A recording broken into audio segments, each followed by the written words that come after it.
Bought at an estate sale for $1 per piece, these beautiful painted tiles are brought for appraisal. Made by Weller, who was famous for working with scenic decors, these tiles are different from one another. Also, these tiles were made by the Weller Company in Ohio to propagate a platform for scenic decoration, hence the artist's signature at the bottom of the tiles. The most beautiful of these tiles is the smaller one with the peacock theme. Behind it says Weller Art Tile, which was the only signature that the Weller pottery was known by at the time. However, the latest designs by Weller are often known by the signature of the artist, Samuel Weller. A conservative price for these 3 tiles in auction would be... I would have to say the 3 tiles are worth somewhere between $7,000 and $10,000. Oh my God! I wouldn't have had any idea. This vase, acquired by a military family in the 1960s, is known as Corio Celadon glazed vase. But it dropped on the floor and was stepped upon, which damaged the edge, though it was roughly repaired. Celadon is a type of color made using iron and glaze during the Corio period.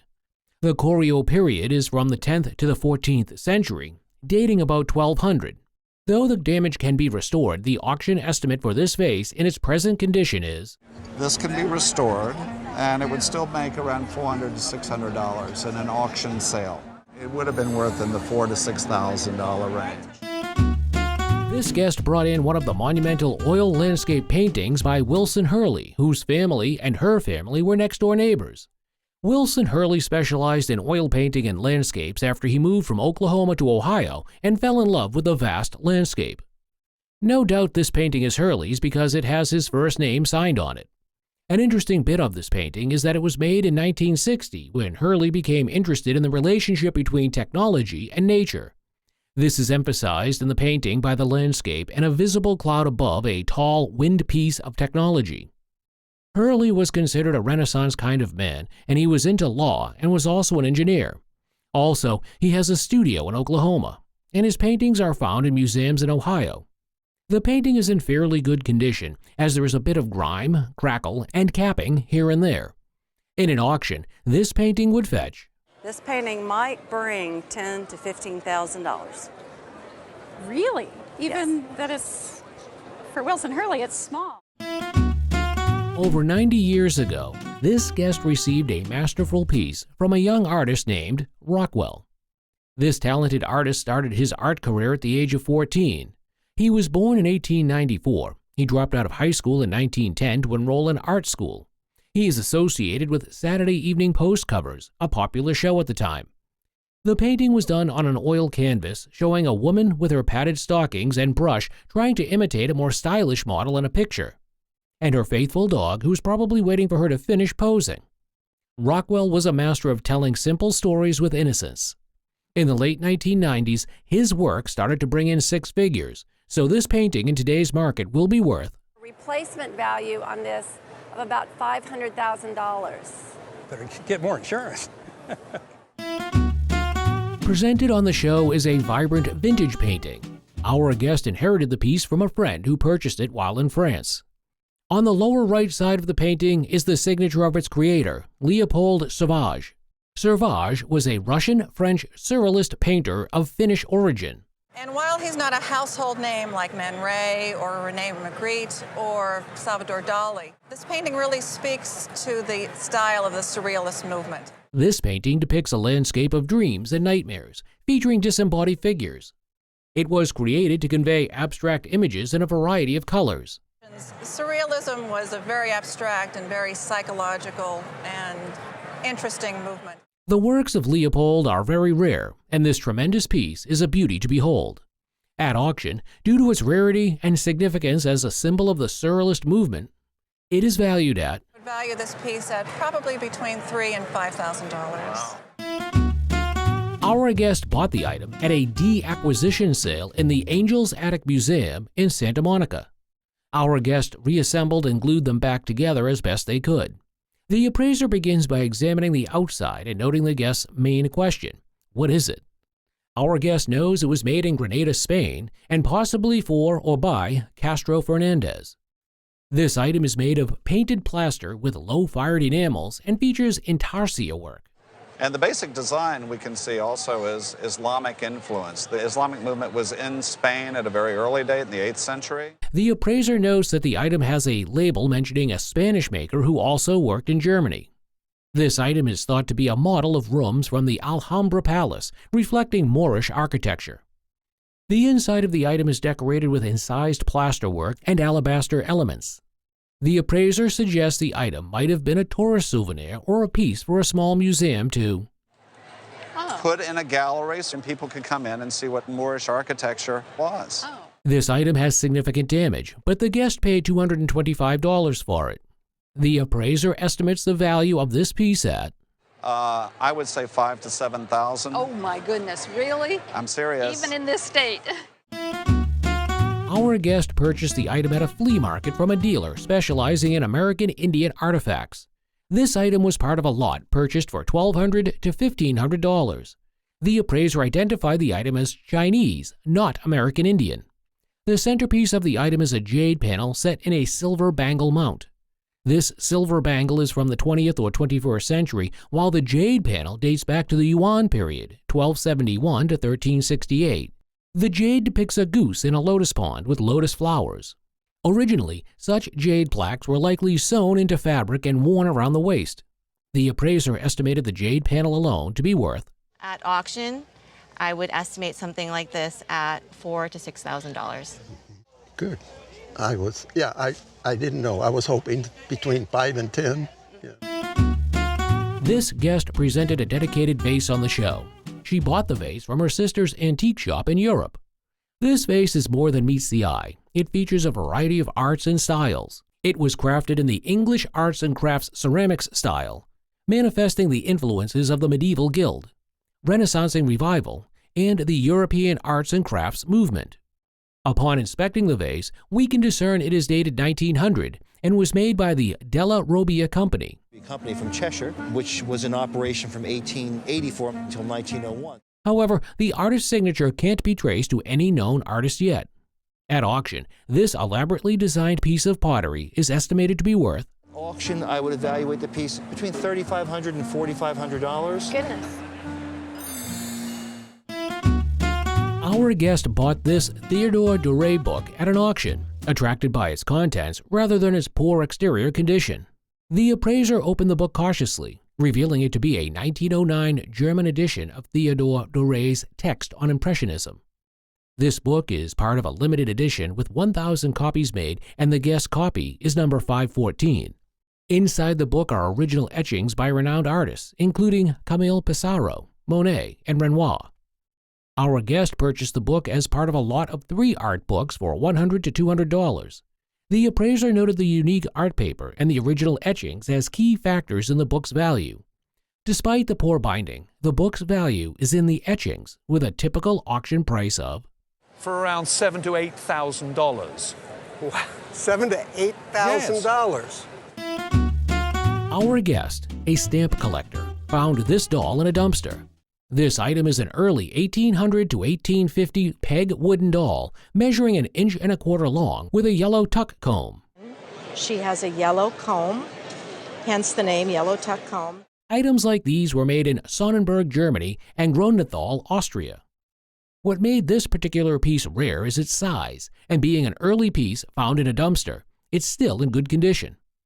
Fascinatingly, all parts of her body are jointed, both the hips and arms, making this wonderful. Everything in her has these little mortise and tenon joints. Such a delightful item, an antique doll with a yellow tuck comb, will sell for between $1,200 and approximately $1,500. Oh, that's good. So that's good.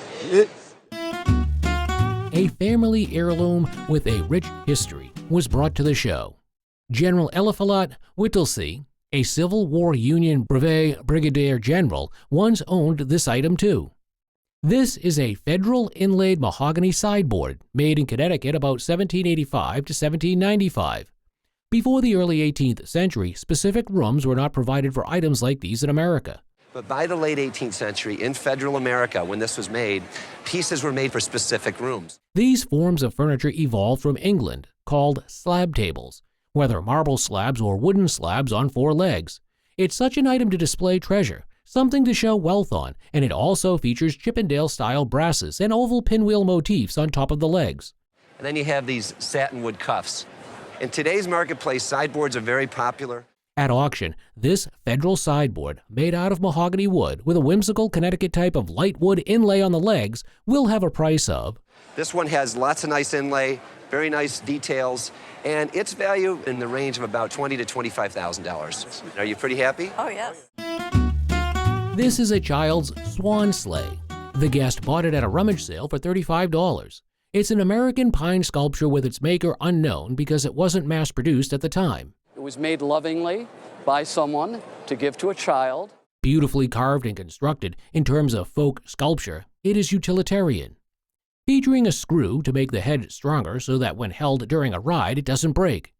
And it would have been a unique piece if not that bigger sizes of this have been made. Another sled, same form, surfaced. Oh. And it's approximately twice the size of this one.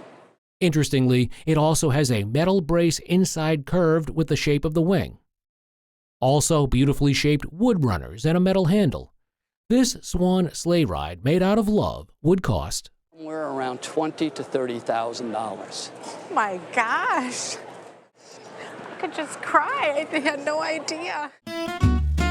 Our guest brought in a Sharps & Hankins Civil War rifle with a 32 3/4-inch barrel and a hexagon bore. This rifle's serial number is 1, making it a significant American firearm. The appraiser noted that this is the first model produced out of 8,000 Sharps & Hankins. In 1862, Sharps & Hankins joined together. This rifle features factory engraving and a longer barrel, distinguishing it from later models. The appraiser explained the unique loading mechanism where the barrel slides forward to load the cartridge. This rifle also has a unique butt plate and an early functional safety lever, which is intact. Our guest received the rifle as a wedding present from his father. Despite some condition issues, the rifle has historical significance and a retail value of about Today would retail for about $10,000. And to me, it's more historically significant than that, but that's where it would bring in today's market. One of these prints looks like a work of art by Albrecht Durer, but in reality, it is just a reproduction. In fact, it's not a print by Albrecht Durer. It's a reproduction after an engraving by Durer. While the other print is an original work by Dutch painter Lucas van Laden. Laden and Durer were contemporaries and well-respected painters, and even though the Durer engraving is a reproduction, these prints are a testament to their respective painting brilliance. The Laden print was made around the 16th century. As these are original prints, these items would retail for $700 to $1,000. So I'm sorry they're not both right, but oh yeah, it'd be nice if that one. At least we have one. Yes, it's too bad. Imagine finding the work of a master painter in the dumpster. That's what today's guest happened to come across in the form of a poster created by Hans Christiansen, who was a very famous German illustrator between the late 1800s and early 1900s. The poster served to raise awareness for a magazine, which was an art movement that really got its name in the 1920s. And it was one of the early forms of advertising used since there were no digital devices at the time. The magazine in question was prominent during the Art Nouveau period, and it is proof of the fine work done by Hans. At auction, this poster, with its frame and qualities, would retail at auction, I'd estimate it between $1,000 and $1,500. Sweet. Although they look like jingle bells, these bells aren't. They are in fact called sleigh bells, and they are worn on horses during parades. These sleigh bells date back to the early 20th century, and we have 3 examples here. These bells are not always used by horses. In fact, some cultures believe they're sacred items. Nevertheless, this doesn't decrease their value, and at auction, they would retail for $500 to $700. That's We are presented with a pocket watch, which originally belonged to the guest's father's uncle. This is an LC Grand Jean watch, a very fine Swiss maker, also known as a reputed maker of complicated timepieces. This item was made circa 1890 with a stamped case and has a small break in the center of the dial above the subdial. This 18-karat gold Swiss high-grade minute repeating pocket watch would have a price of A retail value on this piece is going to be about $12,000. Oh my goodness. Remembrance gifts come in different forms with different meanings to people. We have a picture frame on the show, which was a remembrance gift belonging to the guest's granddad. This is a Tiffany picture frame made circa 1925. A square frame made out of bronze adorned with enamel little inset panels. On the back of this item, it says "For Real" and Louis C. Tiffany Furnaces, indicating its authenticity. Despite old age, remaining in fabulous condition, this picture frame with enameled inset panels would have an auction estimate of I would recommend an auction estimate of $5,000 Wow. to $8,000. Wow, I had no idea. That's amazing. The guest brought an item he inherited from his great-grandfather. This is a fire trumpet, which was for a festival in 1865. New York Times said it was the most splendid and imposing organized march of the time. A major event which involved fire companies and firemen at the time. The company, Fairmount, paired up with a group of firemen from Washington, and they marched together at the event where the trumpet was used. The actual parade itself was about 20 miles. It's silver-plated and a typical piece that would grow to be a family heirloom. This trumpet, made out of silver with inscriptions about what it was used for, would cost about I would say you want to insure it for around $5,000. Oh, excellent. Yeah, Excellent. It's a really nice piece. This colorful painting beautifully captures the allure of nature. The painting was purchased by a guest at a church bazaar while she was on vacation at Lake Louise, Canada. When I looked at it and I thought, oh great, this is a picture of Lake Louise, that it's just sort of memorable for me to have a picture of Lake Louise. Furthermore, the painting bears the signature of its maker, Marion Cavanaugh. Cavanaugh was an American plein air painter in watercolors and oils. And she painted a great deal up in the Sierra Nevada mountains in California. Characterized by a mountain backdrop, trees, lake, and bright natural colors, it wonderfully depicts Lake Louise. Being an oil painting, it is very well done and in terrific condition, making it highly desirable. Taking into account its condition and the artistry of its maker, this painting would fetch a value of And this would probably be worth about $30,000 to $40,000 today. Oh my gosh, no. Yeah, she was a good artist and very Wonderful. few. This Belle Epoque diamond necklace is a stunning example of early 20th century craftsmanship. It's characterized by its elegant, airy design and intricate details. To start with, we have this beautiful bezel set diamond chain, which is a really simple concept. This beautiful piece features bezel set diamonds, a design that protects both the diamond and the wearer, preventing snagging. The necklace with its pineapple-shaped pendant boasts approximately 12 carats of diamonds in total, all set in platinum. Originating around 1915, this necklace exemplifies the Belle Epoque style, known for its light, open structures and exquisite handmade artistry. And very open, and this is really the typical look of a Belle Epoque piece of jewelry. Despite lacking a hallmark, its American origins are evident, likely hailing from prominent jewelry-making cities, and due to its enduring beauty, would sell for Well, I would say today, the insurance replacement value of something like this would be anywhere between $50,000 and $70,000. Really? Wow. Guest adores costume sketches, and a friend from the Hollywood costume industry gifted this sketch to him. It's a costume sketch from Sunset Boulevard, designed by the legendary Edith Head. We often debate whether sketches are from production or her fashion shows. This one is clearly from production. One other thing that we see with Edith Head sketches is oftentimes you see nice, big, bold Edith Head autographs, and we don't have that here. The back reveals intricate details such as fabric, cost, and production time. The attached swatch captures a pivotal scene in the movie. Sunset Boulevard portrays Gloria Swanson's journey from the silent era to the talkies era. This sketch likely depicts her character's iconic return to Paramount Pictures. With 11 Oscar nominations and 3 wins, the movie is a classic.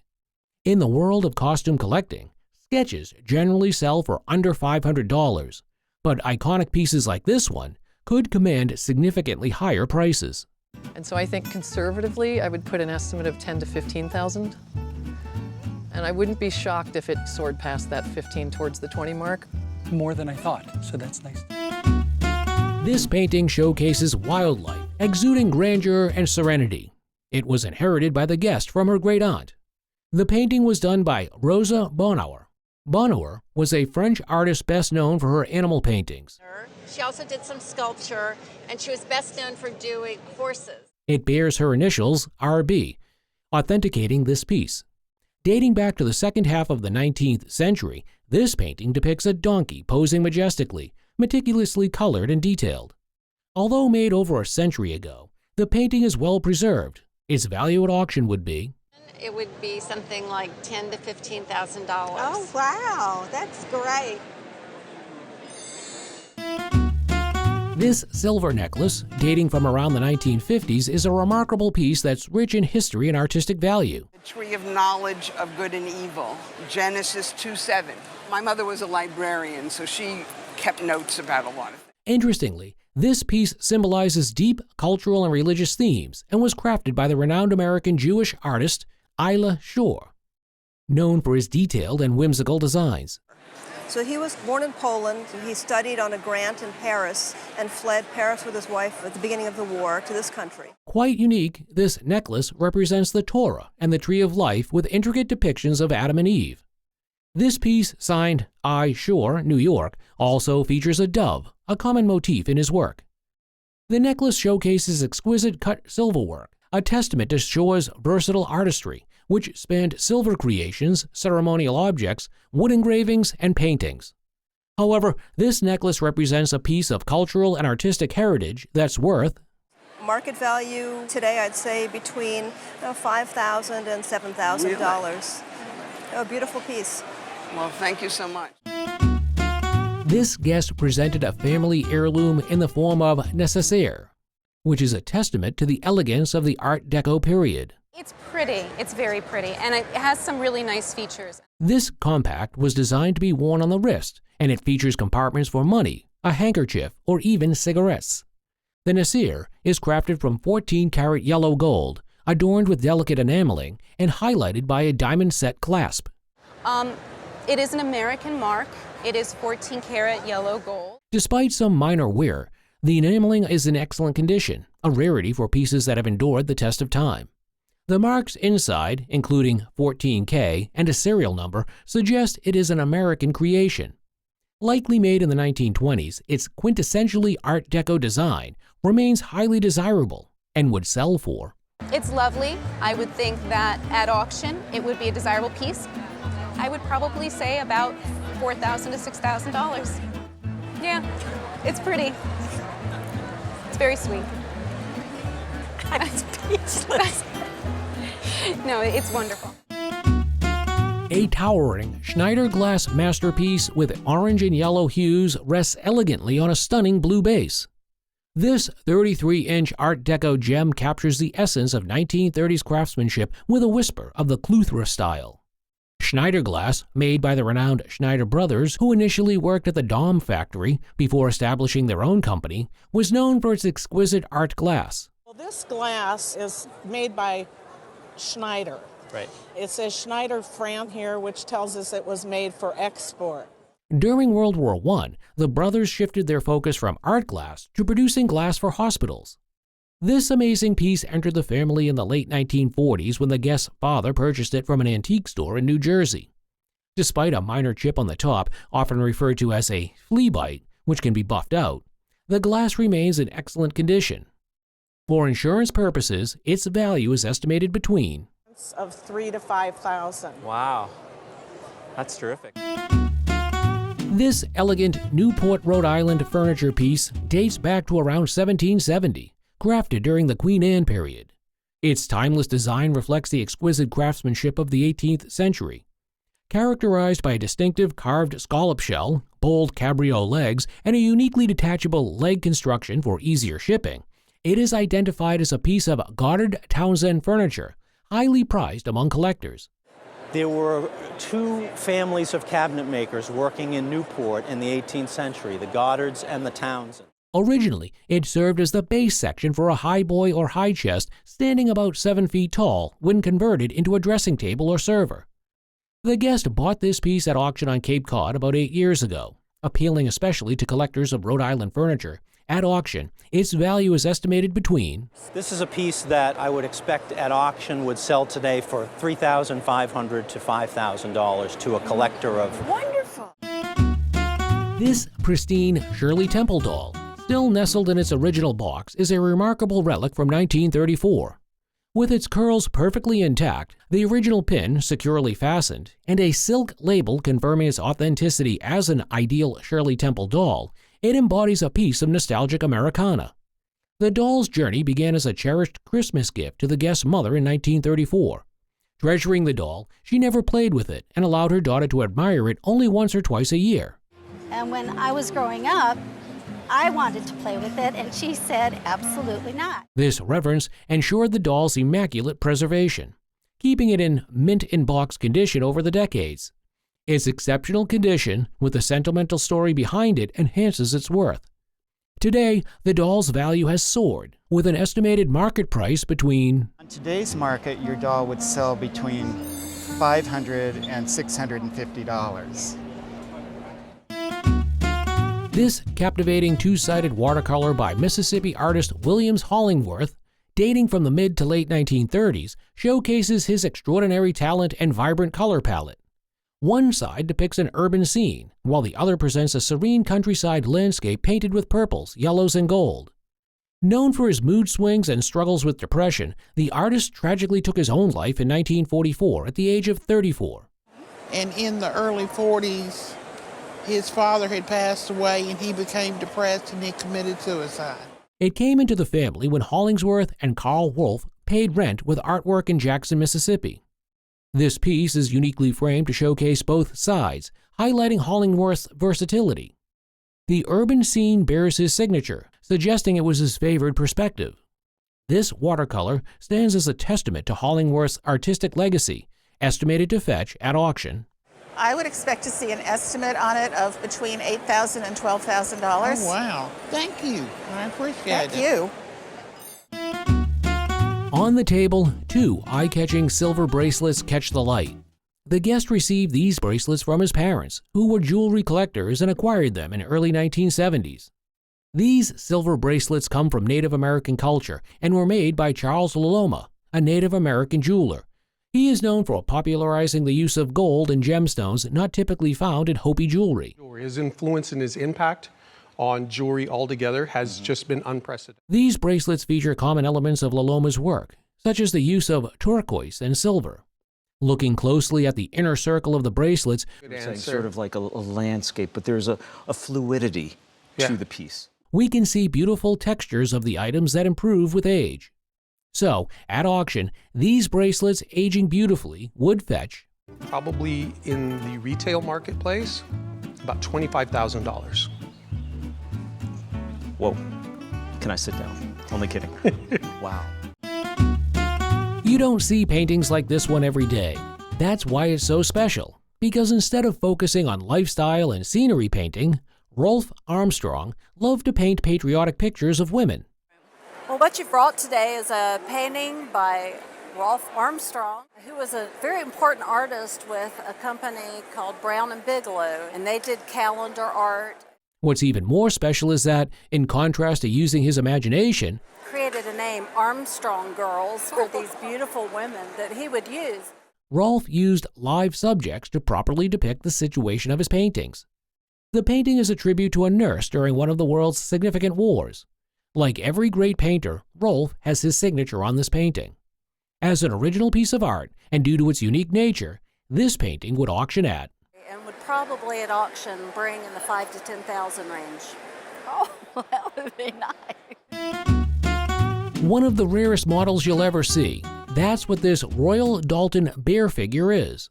And certainly the red part of it would be the flambe glaze, and it is marked Royal Dalton, which certainly makes it easy to identify as Royal Dalton. Royal Dalton is one of the few luxury brands known for high-quality collectibles, and this one is no different, as it is unique and appealing. And what's nice is the variety of glazes as we go around the piece that Dalton has incorporated, and this lovely little cub that's hiding in the rear. The color combination used on the bear is alluring, and the attention to detail is exquisitely appealing. This particular bear figure is hard to come by and is highly sought after by antique lovers. Thanks to its creator, this bear figurine would retail at the auction price of, If it would bring in the neighborhood of $5,000 to $7,000. Wow. Before we had jars used to keep sugar, there were sugar chests. Sugar chests were valuable possessions used in the 1800s to store sugar. These compartments inside, they were actually to store the cones, the sugar cones. And that sugar was a valuable commodity, and we needed a storage place for it. At the time, sugar was a prized commodity, and so to keep it from being stolen or used unnecessarily, these chests were used. This particular chest was made in 1820 in Virginia, and it represents the furniture-making prowess of the American people.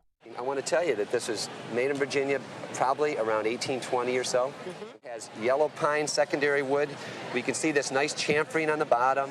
The chest has an appealing shine, which is a distinguishing feature. I think, Sarah, that these legs are quite short, and actually, even though you have this nice color coming up, I think that they've probably been shortened by about an inch to an inch and a half. As a timeless piece of furniture, this sugar chest would auction at, and I say that this piece is worth about $4,500. That's great. That's pretty wonderful. happy? Yeah, I think that's wonderful. We have an array of visually stunning guitars. The guest used to own the company that makes these guitars. He bought Rickenbacker International Corporation from his father in 1984. Rickenbacker International Corporation, a string instrument manufacturing company, was founded by Adolf Rickenbacker and George Beauchamp, a popular inventor duo known for creating the first electric guitar in 1931. The earliest steps in the making of the guitar are somewhat automated. However, the vast majority of the product. Today's guitar makers have improved their production methods using automation to cut the wood, but most of the design work after automation is done by hand. They make the guitar strings with Caribbean rosewood and the bodies with hard rock maple. These guitars have vintage quality and high prestige, making us wonder how much these prestigious guitars would fetch at auction.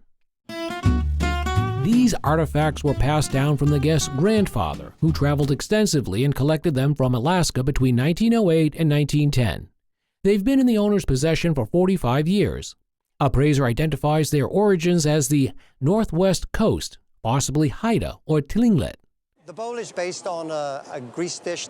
They had a big tradition of doing oil bowls. This is probably late 19th century. One piece resembles a grease dish, adorned with bear animations and abalone inlays. Another item is a feast ladle, showcasing intricate carvings from the late 19th century.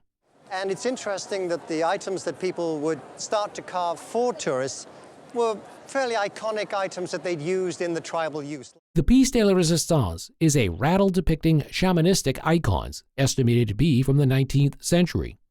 Appraiser values the bowl at $8,000 to $12,000. And the ladle at, again, very comfortably $4,000 to $6,000. Good. Okay. But the rattle steals the show with an estimated value of, I would be, again, very comfortable at auction, estimating this at $40,000 to $60,000. You gotta be kidding. a beauty book of timeless grace, where secrets of care and style embrace. A hairdresser received a book from a friend thinking it might be the first African-American beauty book called Textbook of Madam C.J. Walker Schools of Beauty Culture. At first, it seemed like a regular, not very valuable textbook. The book's early focus on African-American hair care sparked significant interest. Upon closer examination, it was the first edition. It was the Madam C.J. Walker Beauty Manual. This book is the first for styling African-American women's hair, containing a wide range of hair care products. Although some of these products are no longer available, many of the methods and remedies remain relevant today. Madam C.J. Walker, originally named Sarah Breedlove, was born on a Louisiana plantation in 1867 to a family of former slaves. She became the first American self-made female millionaire according to the Guinness Book of World Records. Her company, which makes products for African-American women, still operates today. While examining the condition of the item, the appraiser said, "The first edition of this book is scarce enough that at retail, this book would sell for $10,000 plus." $10,000? Are you serious? I am serious. Oh, you're kidding. No, I'm not. Our guest purchased the painting at a yard sale for $5. This painting was used in an ugly frame that didn't fit it, but the guest noticed it was on wood. The appraiser identified the artist as Oliver Dennett Grover, a Midwest painter from Chicago who studied in Europe. This painting is a Venetian scene created in 1885 when Grover was 24 years old. The appraiser highlighted Grover's skillful use of sparing paint to capture light and color. Even so that he just barely covers the board that it's on. You can actually see the grain of the board coming through here. And so he's a very talented artist. This painting is very dirty, and cleaning it would reveal much brighter colors. The appraiser pointed out that the true colors could be seen where the frame had protected part of the painting. Our guest did not bargain for the painting, feeling $5 was a fair price. The appraiser estimated the painting's value at, I would say we'd probably get about $3,000 to $5,000 for this painting at auction. Cool. Cool. Our guest brought in items from Frank Lloyd Wright, sharing that he worked with Wright starting in 1953 as an apprentice. He mentioned helping to finish Wright's projects after his death in 1959, including supervising the construction of the Guggenheim Museum in New York. Our guest shared a photo of himself from that era, with Central Park in the background. Wright once praised the guest's drawing skills, calling them a gift due to their unique sparkle. Our guest presented a modern reprint of a folio designed by Wright in 1910. The folio includes illustrations like the Winslow House at Oak Park. Our guest also brought a craft brown paper cover with an original Wright drawing, which... Come on. And if I'd left it there, it would just been thrown away. The appraiser valued the folio at $1,000 to $2,000. The original Wright drawing was appraised at... That is probably worth $8,000 to $10,000. Oh my God. Come on. Passed down through generations, this watercolor by Jacob Mentel embodies a rich family history and the distinctive charm of American folk art. Jacob Mentel, born in Kassel, Germany in 1763, is renowned for his profile portraits of people in Pennsylvania and Indiana. This piece, likely created around 1810, features a young woman depicted against a quintessential Pennsylvanian landscape, with farm buildings and vibrant roses symbolizing her youth. The frame is not original, so this would look nice in a nice early painted frame or a gilt frame, don't you think, Nancy? Yeah. Despite some condition issues, including in-painting, tears, and old repairs, the painting remains an important example of Mentel's work that would fetch. This picture, in this condition, is worth about $25,000. Wow. Is that pretty, are you happy with that? Yes, that's very surprising. This buffalo robe, purchased for $300, was acquired from a handyman who had kept it in his closet for over 30 years, passing it down from his parents. This robe, featuring a box and border design, was used by the Northern Plain Indians in the late 18th and early 19th centuries for shelter. While the robe's design is stylistically accurate, it's been identified as a replica due to certain inconsistencies, such as repairs made with cotton thread instead of sinew, and a questionable tanning method. Authentic buffalo robes with historical significance, like one dated 1820 to 1840, can fetch 7 figures, highlighting the rarity and historical value of genuine pieces. Despite its inauthenticity, the robe serves as a valuable decorative piece, valued at... I think this piece is easily worth $1,000 to $2,000. Okay. All right? Yeah. A doll was brought by the guest that had been in her family for years. It was purchased by her great-grandparents during a trip out west. The item was identified as a Kiowa doll cradle from around 1885. It was made by a Kiowa woman in the area of Anadarko, Oklahoma, and was a replica of full-size baby cradles. The cradle required reassembly, with parts like the sides, crossbar, and top flap needing to be reattached using hide lacing. The painting and beading were identified as very Kiowa, with the beading being particularly intricate and time-consuming. While the porcelain doll itself was not of significant value, the cradle had cultural and historical significance. Despite the item's current state of disrepair, the value suggested was $10,000 to $12,000. Oh my gosh, that's amazing.